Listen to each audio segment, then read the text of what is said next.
Are we live? I'm checking. I think we are. I hope we are. How's everyone doing? Can everyone see me? This is terrible. This is so scary. I think I'm live. Okay, so I'm gonna wait a few minutes for people to matriculate in. But yeah, I think I am live. This is the weirdest thing I've ever done in my life. Yeah, Rise Heroes rises. I see you. I see you. Hello. I see Tengu Monk as well. Okay. Okay, that's awesome. That's awesome. The preview isn't working at all. I don't know why. Iron Monocle. Everyone's here. I know you people. This is great. Okay, so quick introduction. I've never done this in my life. This is the weirdest thing ever. I've never live streamed. I mean, I have live streamed, but like teaching programming, I think. I don't have a setup. I don't have a room. Yeah, this is just my microphone. I don't know how to set the filters. You're probably hearing a lot of stuff. I don't know if there's echo. Yeah, I'm just apologizing, which is great for viewers, right? You just start your stream by apologizing. Uh, yeah, we expect perfection, Iron Monocle. Thank you. Yeah. So, yeah, let's just wait 5 minutes so people can join. What's up, Brandon West? I know you people. This is crazy. Um, Hinata's here too. She's in the room next door. So yeah, how are you all doing this Thursday night? I was working until like 20 minutes ago, uh, preparing a presentation for tomorrow, which sucks. But yeah, D20 play. Wow, D20 play. Hello. I remember you played a Daggerheart with Teos and Sean, right? I saw a few clips from that. I think I heard them talking about it on the podcast. You should do Draw Steel with them next. I think Sean's not gonna like it. So yeah, how's everyone doing? Zip also says hi. Okay, the cute dog. So just some cursory stuff. I'm just gonna do a flip through of the Draw Steel manuscript. I'm estimating an hour. I'm not gonna go through every page. Just stop where I want to highlight some stuff. So it might be interesting for you all. I really like Draw Steel. I do a podcast. If you're not aware, I think you are, but I do a podcast about Draw Steel. I want to do more YouTube videos about Draw Steel once the game is out. So that is something y'all can look forward to, I hope. But yeah, I think this is the drill. And please send your messages over here to the chat because I can see it. Fortunately, hi to your sons, Tengu Monk, awesome. New Draw Steel players, introducing new people to the hobby, also always cool. Rise Heroes Rise asks, "What is this Draw Steel game? Is it any good?" So Rise Heroes Rise, if you know Draw Steel, you know Rise Heroes Rise. He's a streamer, video producer. He does a lot of like actual plays of Draw Steel. The Danger Room, a bunch of campaigns. I'm in a campaign that's supposed to come out at some point, as a weird a werewolf, like a dwarf werewolf. But yeah, so if somebody just fell here and has no clue about what Draw Steel is, and you just saw the cover image, what is Draw Steel? Draw Steel is a tactical, heroic, cinematic fantasy RPG, right? Made by Matt Colville, James Introcaso, all the folks at MCDM, Jordy, Willie as well, a bunch of artists. It's a really cool game. It is inspired by D&D 5th edition, 4th edition, and also many other games. as well, and it tries to just elevate the combat of the game to make it really, really cool. And we can talk about it during the stream if y'all are interested in like why do I think this is a really good strategy. I'm actually drafting my review of Draw Steel for when the game comes out, so I have a bunch of opinions that I need to structure. So this might be an interesting exercise. So yeah, it's 9:05 here in Brazil. I think we can start. Let's go. Let's do a flip through of the Heroes release candidate. This is the PDF that patrons got a few days ago, and it contains basically the whole game, basically the full layout, and basically all the art.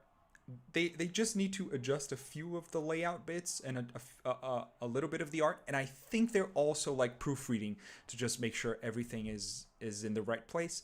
But yeah, this is basically the final game, except for the colors around the PDF. Right? This is not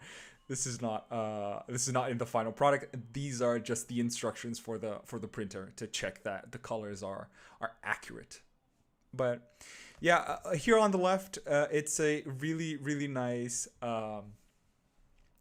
introduction by James Introcaso, which is the lead designer. He was talking about like when he interviewed for MCDM and how he wanted to make his original game. And yeah, the idea for Draw Steel wouldn't come for a couple of years. Yeah, and they sat down and they started talking about what makes a hero. Like this is really revealing about their process of starting from base principles, like from the basics, right, and building the game up. It has a bunch of influences, but even in places where you might think, well, they stole this from this game, if you really like if you were there on the Patreon seeing their process and their posts, like every week posting about their progress and their ideas, you really saw the curve of them like arriving at stuff that other games have, right? They didn't start from something we knew. And yeah, heroes stand up even when it's hard because they know no one else will. This is really inspiring. I really like this stuff. Heroes keep going, and this is something we can talk about, like what is the main loop of Draw Steel and how this is introduced in the PDF. I really love this philosophy. Like, thank you for checking out Draw Steel. Keep going, hero. It's really awesome. First principles, yeah. Rise Heroes Rise. First principles is what makes a hero. What makes a hero is a great place to start. Yeah, and D20 Play, James is a great person. Yeah, I interviewed James, and he's just so kind. He's just so thoughtful. He. I mean, I'm not his friend, so right, but he seems like a terrific human being. And this is all I can say. Just having interviewed him once, right? So right after this brief forward, we get to the introduction, right? And what is this game? They're talking about like what is Draw Steel and the four pillars of the game, right? Tactical, heroic, cinematic, fantasy. And these are the main points where if they're like making a new mechanic or trying to implement something, I remember James talking about like they think about the four pillars. Does this fit? And if they're like questioning something, maybe you're going to do it this way, maybe you're going to do it that way. They always think like which one is better suited to the first principles, right? Which is just I think it's a really good model for making something from the ground up, right? It's really interesting. And something else I want to note is like the layout. We're starting to see the layout here. It is very, very clean. I'm not sure how much of the colors you get on the stream, but like my big monitor here, the pages are very like cream.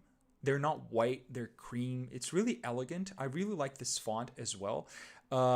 As you can see, there are many words per page. It's a really dense book. And I think this font and this layout just really makes it work, right? There are some places I think it doesn't work that well, but I think for these kinds of pages where you get a lot of text, it really does work. Especially if you once you have the physical books, right? Which a small font isn't such a problem. I think it's gonna look really, really nice.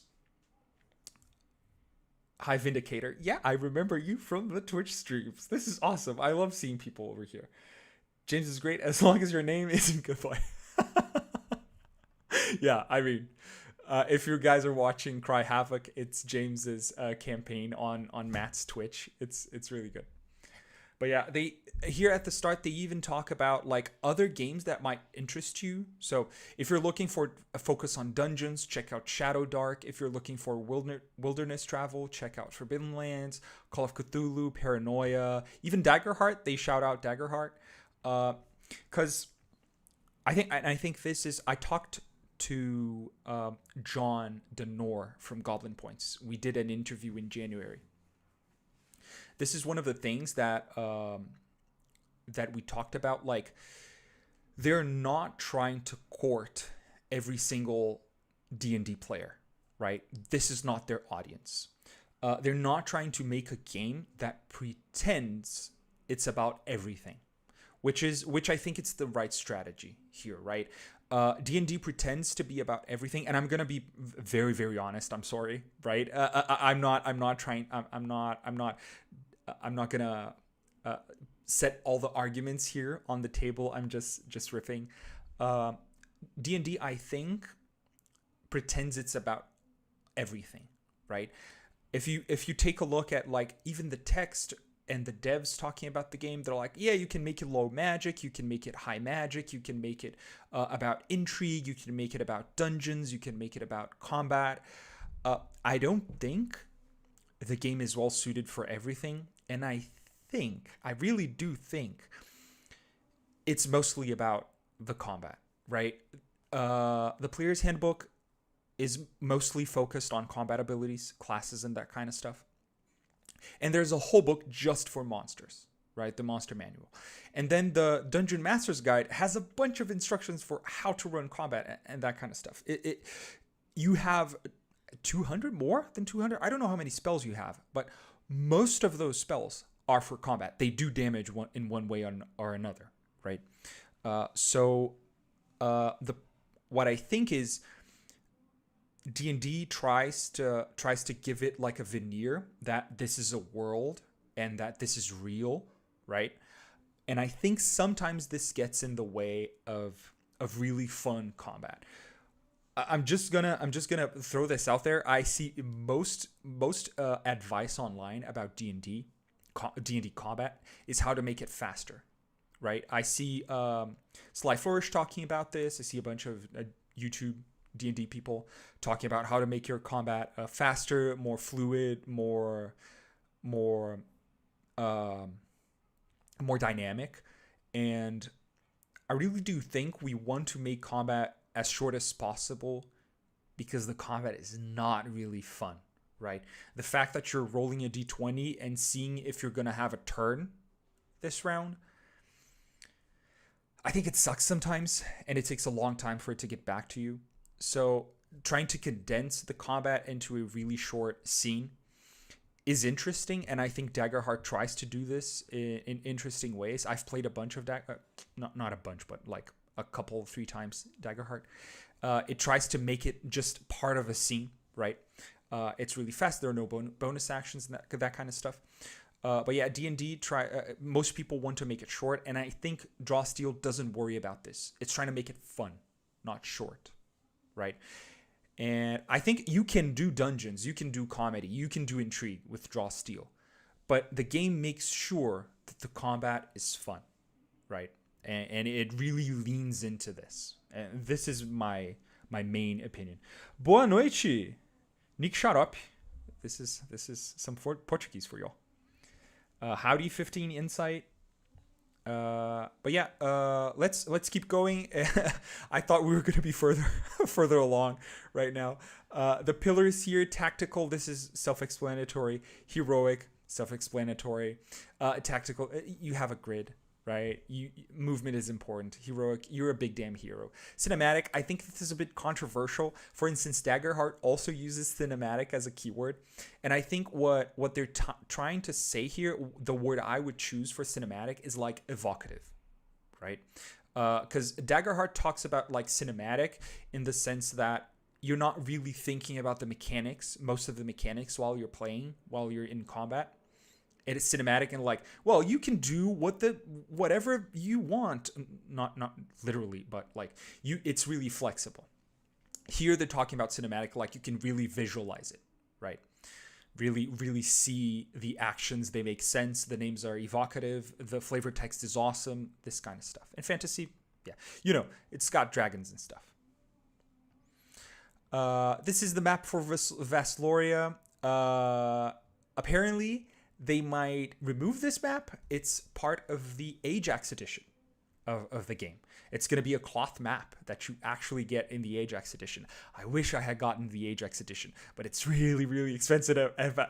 Really expensive, and I don't have the money for that.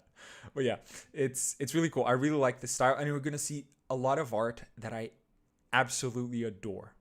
Right, so this is the basics. They're getting into like the ability scores, which they call characteristics, and it has this pretty cover image right here of people playing the game, fighting against Ajax. This cover right here on the left, I don't know if you can see my mouse, but this cover right here on the left, it's also part of the Ajax edition. And here the game introduces the main mechanics, right? I love these call-out blocks. They're really, they don't get in your way, and you can tell that they're like asides. Again, the font, I think it works. This size is a bit small, but I think it works most of the time. And it really doesn't look like your standard fantasy PDF, right? It doesn't have a bunch of illustrations around the corner, a bunch of like flourishes, and the font isn't like it doesn't look handwritten.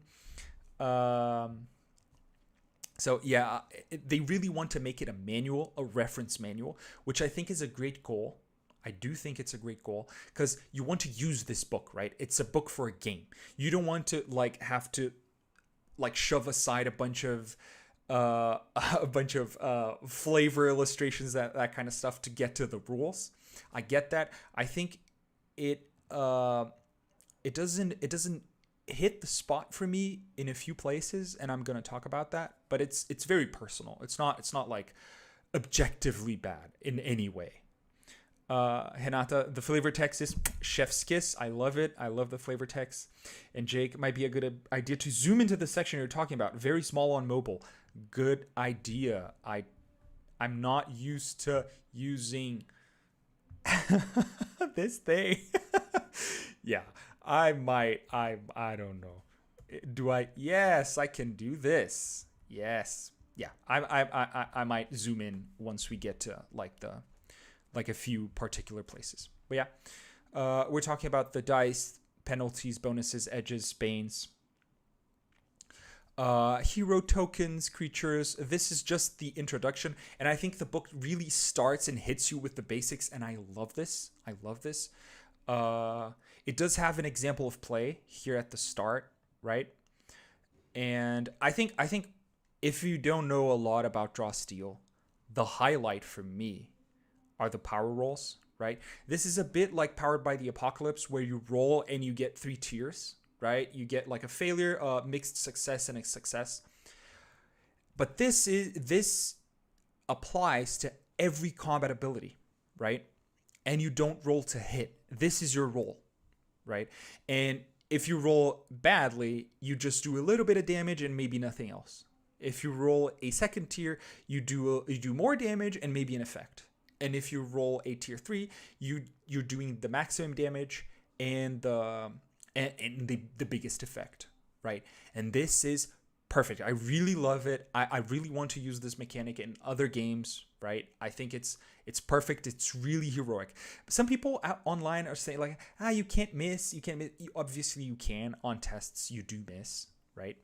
But yeah, you're a big damn hero. Like even if you even if you roll low, you're at least doing something, right? You're scratching, you're doing a scratch, or you're bumping into them. Like, you're doing something. And especially, this game talks about stamina and not hit points, right? So you're getting them tired either way, right? I think it's amazing. I think it's amazing.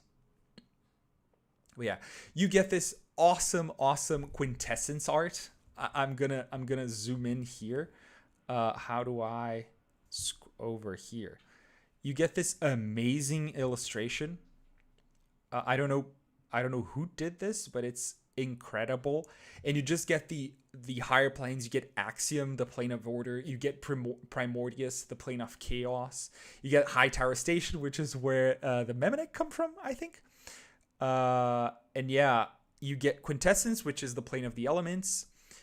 And then you come down to Orden and the Timescape. You get the Sea of Stars, which is where Time Raiders live. Arcadia, right? Which is like the Feywild, and Equinox, which is like the Shadowfell. And then Orden, which is it's not even like a sphere, right? You just get the continents spread out. I really dig this style. The world below, this is a really cool part of lore from Matt's world. Once you start going down in Orden and you get to dungeons, you're actually transitioning into the world below, which is a different plane full of scary creatures. It's great. And then you get the 7 cities of hell, and then the abyssal wastes. I love this map. It's really evocative. I think it's reminiscent of some art I've seen for, I think, Planescape, maybe? No, for Planescape, maybe? I don't know. Iron Monocle. As a director, I love that the monsters don't miss. That's true as well. The monsters don't miss. And you get Malice. You are a hero too. The director is the 10th class. I love this. I really do love this. Yeah. And then we get, I think this spread here is my favorite one. You just get really elegant images, right? They didn't do a border around the images. They just gave it this small, just little white line around it. It's really hard to see, but yeah, it's really elegant. It's really nice. The screen color is perfect. I really dig most of it. Then we're making a hero, right? So these are the basics, and it gave you a little bit of an overview of the Timescape, right? Which are their planes. And then you start making your hero. Your first session, step by step, and then it gives you the 10 steps to make a hero, and you start by thinking. I love this. You gotta start by thinking. It gives you, like, ambition is good. It gives you a bunch of stuff. And this is a preview of one of the things I don't really like. I'm gonna talk about this later, the ability blocks. But yeah, it also, and this is interesting because, for instance, Daggerheart is a really narrative game that really ties the party with connections, right? It gives you like prompts, who's a friend of whom, who hurt whom in the past. English is hard. I don't know if it's who or whom. But here, like, it's a combat game, right? And it's giving you the prompt, make connections. This is the last step, right? When you were fighting a monster, one of the party members saved your life. What were you battling and who saved you, right? And you start as a hero, right? This is not your first day just grabbing a sword and going to fight. You start as a hero. I would find it really interesting to make like a draw steal supplement where you play through the 2 to 3 levels between grabbing your first sword and becoming a hero. This would be awesome. I really like. I also like that fantasy of like starting as a peasant and becoming a hero. But yeah, it tells you to make connections, and it's kind of assumed that you are already a hero. You're already fighting monsters, and you're already like, you might know some people from the party, right? Then there's adventuring gear, which Draw Steel doesn't have a lot of. Advancement, you get XP, and XP is directly tied to how many challenges you overcome. If you win a combat, you gain 1 victory, and it transforms into XP once you rest, right? But also overcoming traps and negotiations, they also give you victories, which become XP.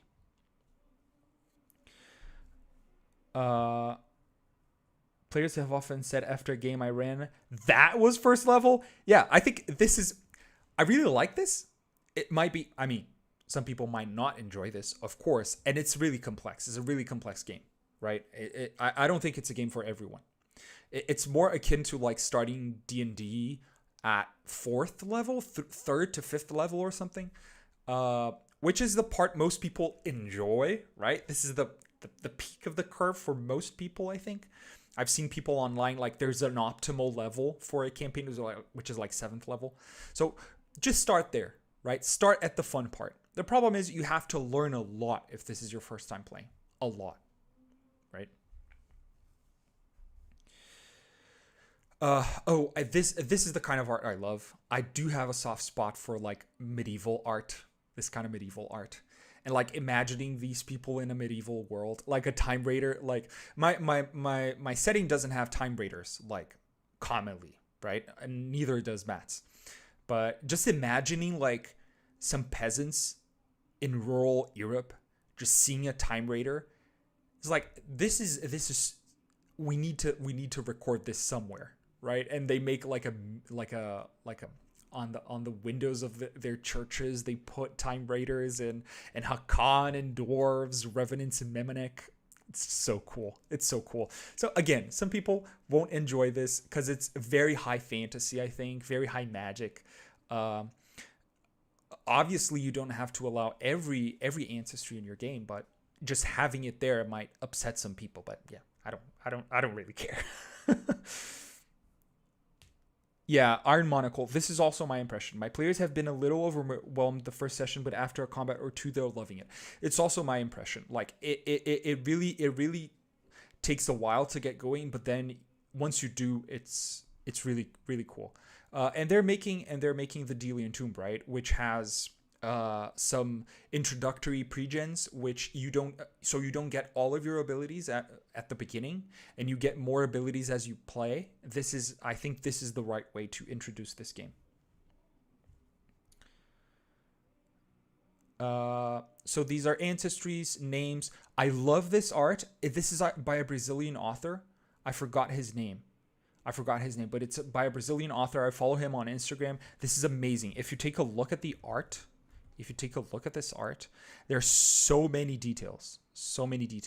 Like there's a shadow elf, like just hiding here on the left. Hakan down, like in the back.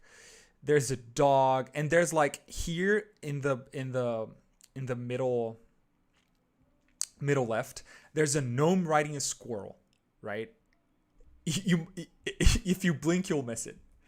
But it's really really really cool. Their art is always top notch.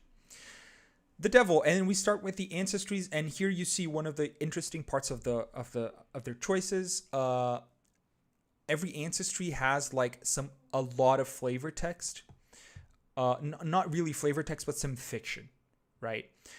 So again, some people won't like it. Some people do like it. For instance, my fiance, she loves Matt's fiction, but some of my players just like, why are you putting this? Why are you putting this here? It's getting in my way.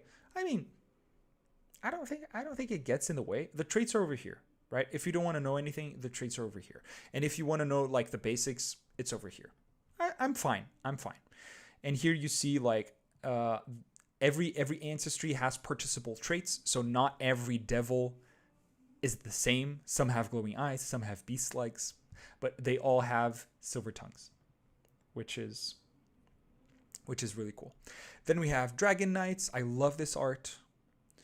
Dwarves, woad elves. I really like their woad elves. They look like mysterious creatures, like big eyes and big ears. Like they're crawling in the woad. High elves, they're very standard, but I like their flavor, that you have this glamour that makes you more interesting to people. Hakan are their parallel to like Goliaths. They're really tall. They're kind of made of stone. But they have so many cool traits. I remember Doomsight. This is my favorite one, which you were born knowing when you're gonna die, I think, if I'm not mistaken, which gives you like some, and you talk to your director, right, to set this up. You can say like, I'm gonna die fighting the big boss, and it gives you benefits, right? When you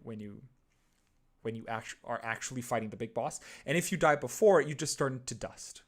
It's really, really. Humans, I've seen some people on Blue Sky hating on detect supernatural, right? Why do humans detect supernatural?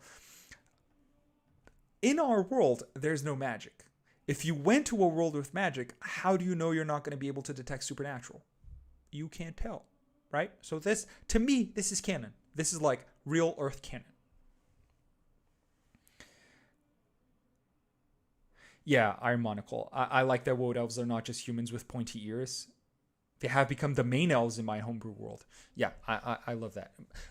Most of the ancestries are not just humans with pointy ears. I love that. Miminek, they look like robots, not robots. They're like actually born, but their chemistry is not carbon based. It's like what's it? It's glass or plastic based. It's super cool. It's super cool. But they do behave like robots. But it's an excuse to not like have actual robots in the game. They are ordered and they're lightweight and that kind of stuff. They come from the plane of law. Orcs, really cool. They're relentless, just like D&D orcs. They have blood fire. Their veins just glow. Polders, they're like hobbits, but they can shadow meld. They can flatten themselves into shadows. Right, they're very sneaky. It's really cool. It has that hobbit vibe. I love that. Revenants, they're undead, right? They're really cool, but they have this vengeance mark. They can detonate a sigil on people, and you get a trait from another ancestry, the one you were before you died, right? And Time Raiders, this is John Denor's favorite. They're punks from outer space. They're basically Githyanki, but they have 4 arms and like cool hair. And their fiction is the longest one, and it ends with draw steel. I love that. And here are the traits. Some amazing art again. And the backgrounds. I love this art. This church glass art. I love this. I do love this. Yeah. I mean, it just puts you there. For me, it just puts you there. And then it has some filler art. I love these as well. I do want to use them like for videos and that kind of stuff. Yeah, and this is just to highlight one of my little problems with the layout. I think the font of the tables is very small. I think it's too small. It's a minor nitpick, but I do think it's a little small for my old eyes. I mostly just use online tools anyway. I'm probably gonna be using the Codex. I use Stall as well and Forge Steel, which are 2 great tools. But yeah, if I had to use the book, this would be a little too small. And then careers, I love this layout. Just getting 4 on the spread works really nicely. And then classes. This is the cover of the book. I love this piece from the bottom of my heart. It's so dynamic. It's so cool. And I saw someone online, and Matt even commented on this. Someone asked, like, is the winged guy a good guy? And you're like, yeah, that's what he wants you to think. but no, I don't think he is, right? He if we I'm not going to get into this. But he's like a Roman conqueror, right? He's like Alexander the Great. And it's the kind of stuff that our civilization 2,000 years later would look back and say, this guy was amazing. But like, he's trying to conquer the whole world and make himself the only saint, right? I mean, it's not good. You need heroes to stop this guy. And then you get to once you start classes, this is I found this decision interesting. The main rules related to abilities are inside the classes chapter. They're not with the basic rules. I think this is mostly fine, but I find it a little bit weird that you see big classes and then abilities, and then it's a bunch of pages describing abilities. I do love these diagrams. I think they make it really clear. I finally understood how you would do like a line without using like Owlbear Rodeo. Like, oh, it has to go in the same direction and it can't bend back. Awesome. I finally understood everything. It has a little note here about straight lines. Yeah, Pac-Man. That is Ajax. Ajax is kind of problematic. I've indicated, yes, he's like that guy. Yeah, exactly. We can talk about the war dogs, which are his army, right? Everybody he kills, he puts them into the body banks, and out comes the war dogs, which are not dogs, they're people. They're undead. Their visual design very inspired by a certain army. Then it has some interesting notes about damage, roll damage. The game is really big on like specific terms. It really helps you during combat. It doesn't have this weird situation where you're not sure if something is a keyword or it isn't. When it talks about roll damage, there's a definition here. You can look it up. It's really good. I really like this. Again, I wouldn't expect all of this information to come before the classes inside the classes chapter, but it makes sense. If you are reading the book, you need to know a little bit about the abilities before you start reading the actual abilities. And you also have the little symbols, right? R for reason, I for intuition. It's inside a black square. And then you get like A less than weak, A less than average, A less than strong. These are the potencies. Most people have a tough time understanding potencies, but once you get it, it clicks. It's you're just checking if the enemy has a characteristic lower than a certain number. And weak is just your main characteristics -2. Average is your main characteristic -1, and strong is your main characteristic point. That's it, right? And then there's an effect if you fail, if the enemy doesn't have that. And then we get to the first class, the Censor. This is Matt's favorite class, and it's becoming my favorite class as well. I played a Censor today, a 7th level Censor, and so much damage. Every class has a little blurb here. Demons and deathless fear you. Criminals run from the sight of your shadow. Agents of chaos, blasphemers, and heretics tremble at the sound of your voice. You carry the power of the gods, armed with wrath and sent out into the world, first to seek, then censor those whose actions or even existence are anathema to your church. As a censor, you are at your best against the strongest foes. Your judgment terrifies heretics, stops enemies in their tracks, and even hurls them across the battlefield.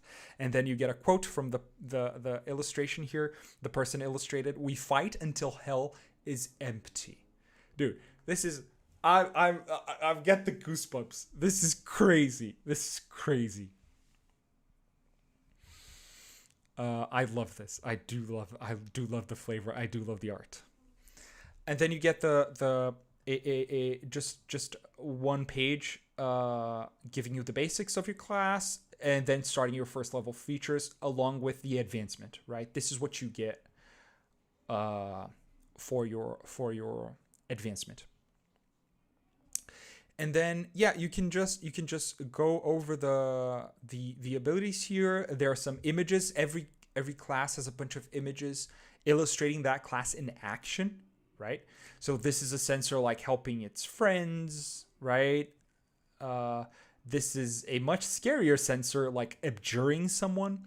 And this spread here, I think it's a good illustration of the only thing that I don't really like about the book, which are the ability blocks. I don't think they're a problem necessarily. They aren't objectively bad in no way. This is just my opinion. I think it's a little hard to tell when one stops and the other begins, right? If you just glance at the page, it's not clear to me how many abilities are here. And there are also not a lot of symbols, right? I can't tell just by looking at it what's a main action, what's a maneuver, what's a triggered action. You have to just read the tags in the thing. And since there are a lot of symbols here, just the tiers and the effects and everything, it's just a little busy to me, and not having a lot of space between the blocks, and not having like a bounding box even, or icons to help you like distinguish between different abilities. I think it looks a little crammed. The good thing is, unlike like D&D spells, where you're getting your character sheet and you just write the name of the spell, and you have to get the book every time you're casting a spell that you don't remember the effect. Here, it's expected that you're going to write the full ability in your character sheet, right? So you're not going to be coming back here all the time, I think. So this isn't the biggest problem for me, the biggest issue, but yeah, it just looks a little too busy for me. I think even writing might with the big black square here, it looks like the kerning is not. It is, the kerning isn't off. I know it isn't, but it looks like the eye is a little too close to the black box. And my next character is definitely going to be a Hakan sensor. Yeah. I can't pronounce that. Horton. They should have each ability in a card template. The problem is some abilities are very big. They're very large and they don't fit. And additionally, these numbers change a lot. Like once your might goes up, the number changes. Once you change your kit, the numbers change. Like, to me, Draw Steel works best with an online character builder. I think not most people maybe, but at least I know me and my group, we all use D&D Beyond when we're playing D&D, because it's really hard to just look at all the books and check all the spells, right? I think in one way or another, Draw Steel will fall into the same category. It's better to check all of the abilities in like a web interface, and then you can just print your thing, right? And it just does the math for you, adds your kits, adds your might, that kind of stuff. Elliot, part of me wishes the colors were on a color gradient.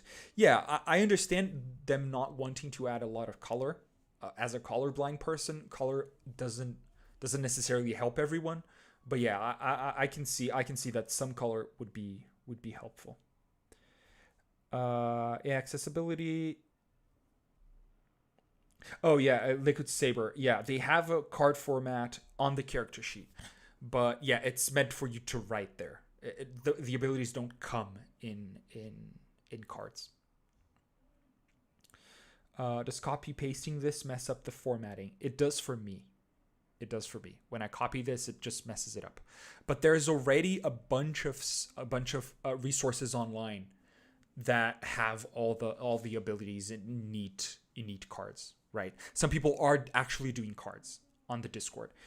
If you people want like these kinds of, to know more about these kinds of add-ons and tools, there's a super cool website called Heroic Resources. I forget the link. I think it's called Heroic Resources or heroic.resources. I don't remember that, but I've talked about it in one of the podcasts. So you can look it up, and that website lists a bunch of online tools, a bunch of products that you can already take a look at. It's a really good resource.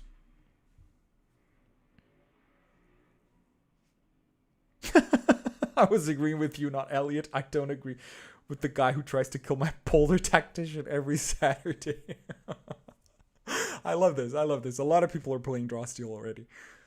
Yeah, a lot of art, and I think most of the stuff I wanted to talk about, I have talked about already. So I think mostly we're just gonna hang out and take a look at the pretty art, because once you get to the ability blocks, the abilities, this was just my main issue. The rest is just mostly awesome.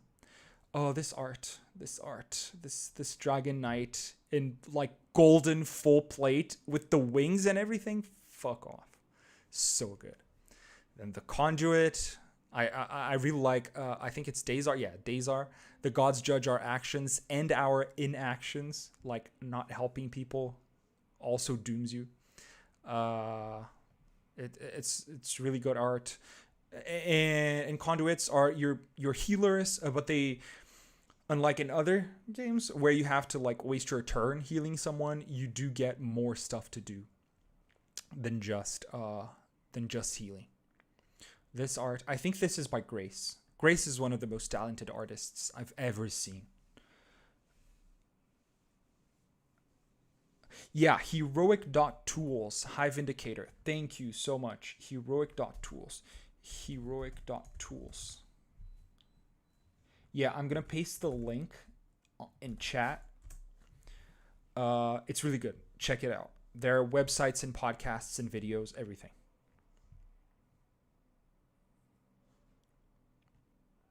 Yeah, Elliot, yeah. Same reason you might have a flashing screen and a sound alert. Yeah. Yeah, this is... I'm just going to gush about the art now. Yeah, it's really cool. It's really cool. Elementalists are... They're not their wizards. They're the closest you get to a wizard here. You get to mess with the elements, and every element doesn't just differ by damage type, it also differs in utility, right? So water is all about change, wind is all about speed, fire is all about damage and forced movement and explosions and that kind of stuff. And they have 7 elements, right? It's here: air, earth, fire, and water. Okay. And green, rot, and void. Green is life, rot is decay, and void is mystery, right? And having these additional elements is really good to give you some extra abilities. Like, which element is going to give you invisibility, right? It's void. It's not going to be one of the classical elements. Yeah, it's really cool. Earth elementalists are really powerful. They're really, really scary. It does give you a bit of an Avatar vibe, the different elements, right? Like molding earth and that kind of stuff. And if it's not clear to you yet, every class has its own abilities, and they're all inside the class itself. So there's no big list of spells which every class takes a little bit from. So every class is very distinct, it's very different, has very cool like abilities made for it, right?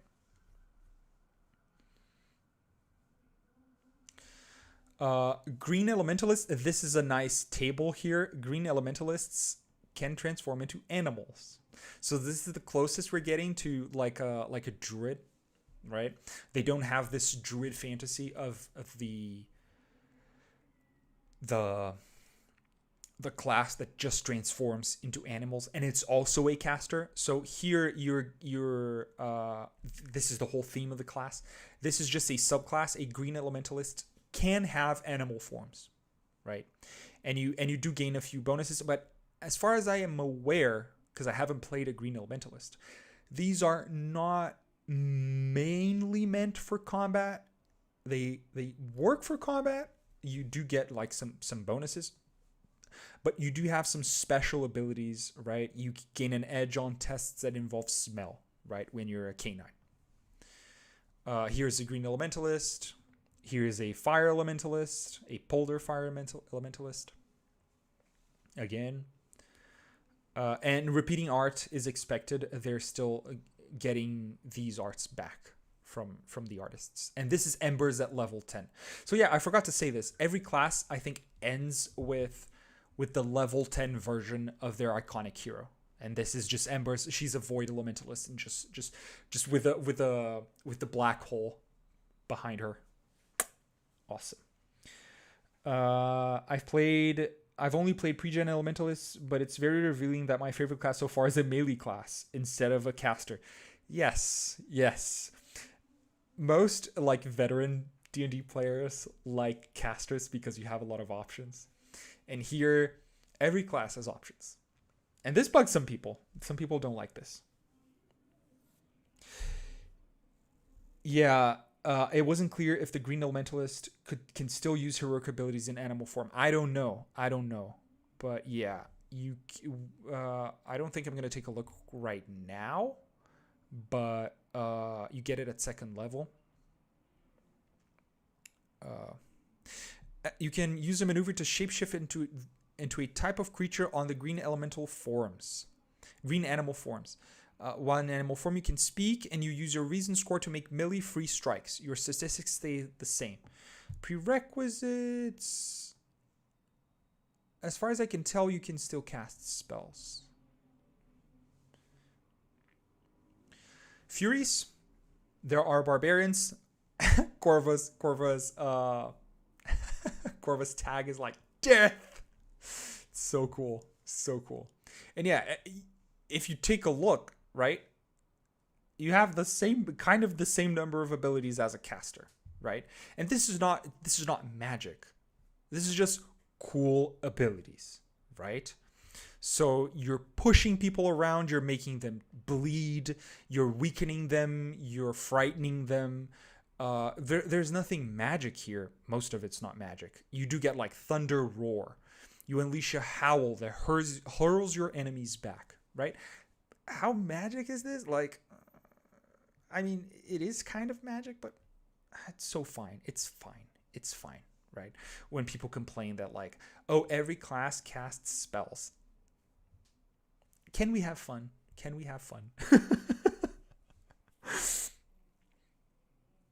Yeah, Hinata knows me. I'm not going to look right now, proceeds to look right now. Yep. Got to go, wife calling for dinner. Keep up the cool channel. Thank you so much, D20 Play. I love your channel. You do really good work. Thank you. Oh, Elliot, they're really good with area control. Yeah. They also buff and heal your allies. Awesome. Really cool. Yeah, this is scary art decapitating two people at once. Yeah. And there is one of the subclasses of the Fury, the Storm White. They can transform into animals. They're basically werewolves, bears, other stuff, Corvin, Raidens. But this is only one subclass. Not every Fury does this. Gnolls, any weapon can be turned against the hand that wields it. So the Gnoll is like their unarmored fighter. They were going for a more monk vibe, but they ended up going with a psionic martial fighter, which I think it's really cool, right? You punch people out of existence. You have this invisible aura that slows people or hurts people, that moves people around. You're just like, it's like very, I don't know how to pronounce this, wuxia. I'm not sure, but it does give you those interesting abilities. Yeah, so it's just I love this.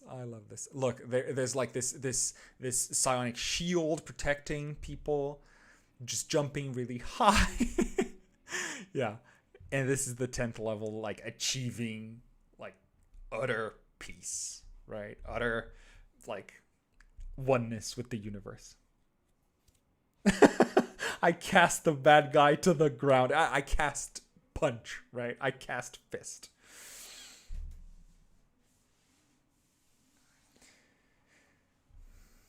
Yeah, shadows. They're rogues, but you do have a spice of magic here. for the shadow specifically, you do use shadow magic. You can teleport around in like a puff of smoke. It's more like a ninja, like not like a, but like a Naruto ninja. You do have like your little. I mean, Naruto has a lot of magic, but you get it, right? You're running faster than most people. You're blinking other places. You do have this school. No, Dishonored. It's a lot like Dishonored. You do blink around, and you do have ranged abilities and that kind of stuff. And this is the 10th level form. With a shadow, you do get like your kind of shadow rage. You have an umbral form at level 6. You do transform into like an actual shadow, and you do get a bunch of bonuses. It's really cool. Tacticians, this is their fighter, right? But it's not the regular fighter. You're also a control. You're also like a leader, right? If you've played 4th edition, I haven't played 4th edition. I've heard a lot about 4th edition. It's like your warlord. You do help your allies a lot, like help them move into position. You help give them off turn abilities like actions and that kind of stuff. Because you're like distracting, and you're like coordinating and giving everyone more opportunities during combat. And again, no magic here, but still a lot of abilities, because they made the class fucking cool. Yeah, and you do get some flavor abilities here, like Studied Commander. You can help during negotiations and that kind of stuff. And yeah, you're just like a badass Captain America character, right? Talents, they are the psionic casters, right? I think they work a bit like, I would say they work a bit like sorcerers from 5e, but I don't think that's right. They do cast spells. They're not like elemental spells like the elementalists. They're more like crazy psionic spells. But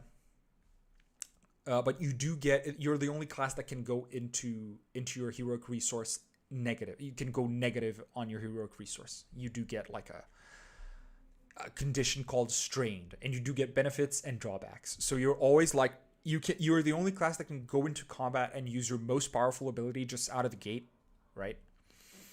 You can really strain yourself. Yeah, the lack of borders. It doesn't. I don't mind it. I don't mind the lack of borders. It does highlight the art, but I get it. Most people, we're mostly used to this kind of stuff, to like fantasy layout. Yeah, super cool. Like just an explosion, that kind of. Troubadours are like they're bards, but you do get like some fourth wall breaking abilities. You're working with drama. You can like there's a specific subclass where you can recast some of the enemies. Like you're a really meta class. You know you're in a game, and you can change some kind of some type of stuff. This is only one subclass mostly, but it works. I do love this kind of mechanic. And then we go to kits, and I think we're almost done here. And this is just art. This is your equipment. Then perks, these are extra abilities. Oh, look at this. Look at the familiar. I love this dog. And this is one of my favorite art pieces. Complications. This looks like the Devil's Deal. And you have 100 complications that can enhance your character's backstory. And then in chapter 9, we go back to tests. Like when to make tests. I do find it, again, a little puzzling that the basics are in the beginning of the book. The rules about abilities are inside the classes chapter, and tests come after complications. I think it's, once you have the index, it's going to be clear. But yeah, I'm thinking like, how does this what is the reasoning behind this choice? And I'm not being like facetious. I really wonder, because maybe there's a good reason. And these are like all heroes making tests, right? Just getting stuff and trying to track and hiding, tracking again, disarming, unlocking doors, picking locks. Then the rules for combat.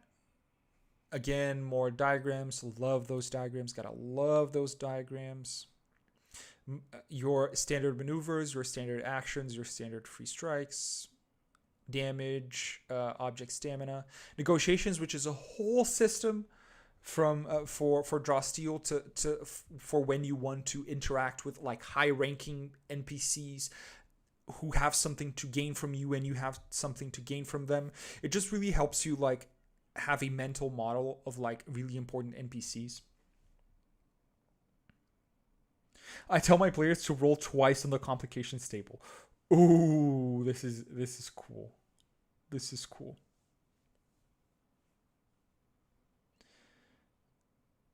Yeah. That familiar is Nick drawing his new dog Mochi. Oh, I didn't know. I didn't know Nick had a new dog. Yeah.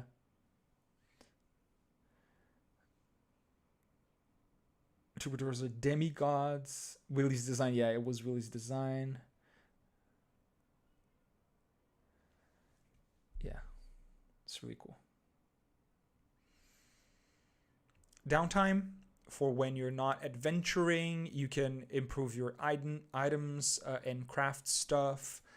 There are complications. There are events during crafting. Other rewards.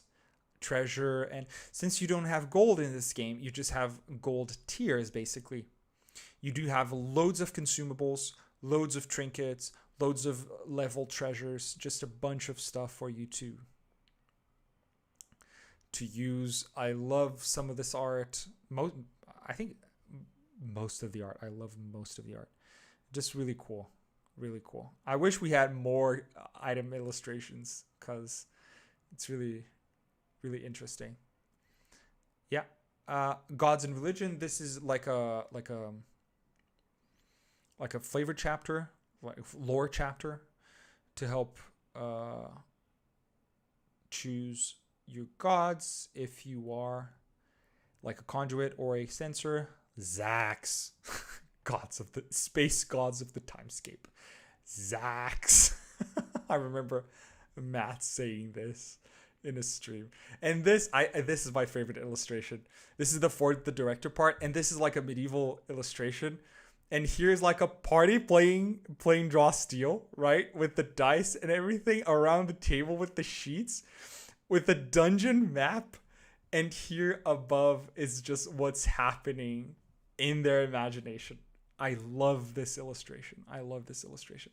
And the director part is just some helpful advice and creating interactions and negotiations, some sample negotiators, right? And I can't pronounce the name of this dragon, Kithrion Ironazir. I cannot say this. Montage tests and everything. Yeah. And then there's a Kermit the Frog quote. Life is like a movie. Write your own ending. Keep believing. Keep pretending. We did just what we set out to do. Thanks to the lovers, the dreamers, and thank you. Yeah. Yeah. This game is so fucking good. It's so fucking good. Yeah. I want all the items to have illustrations. Yeah, me too. But yeah, everyone, thank you so much for joining me. I think that's it for today. Please, just a couple of stuff before I leave. Do subscribe to the channel if you're not subscribed, because I'm almost at 1,000 subscribers, and I would love that to just reach this milestone before the game is out. It would be awesome. And just for the people who stuck around till the end, I left in the description of this live stream a link to the Discord channel that I have to just chat with people about Draw Steel, right? The Discord channel wasn't open for everyone. I just added my patrons and the people I played with, but I think it's time we add more people. There's a channel for everyone. It's called the Courtyard. It's all set up as if it's like the secret place where the Dice Society meets. It's stupid. But the Courtyard is for everyone, and there's another channel just for patrons where I post all the stuff I do on Patreon. Yeah, just check out the links in the description and check out the Discord because it's really cool, and some people do chat about Draw Steel there sometimes. And we're not dependent on like notifications from big platforms like YouTube. I'm not a big fan of that. But yeah, see you all at the Courtyard, on the streams, everything. Thank you so much for joining me. I had a lot of fun. I might do this more. Yeah, and see you all around. Thank you.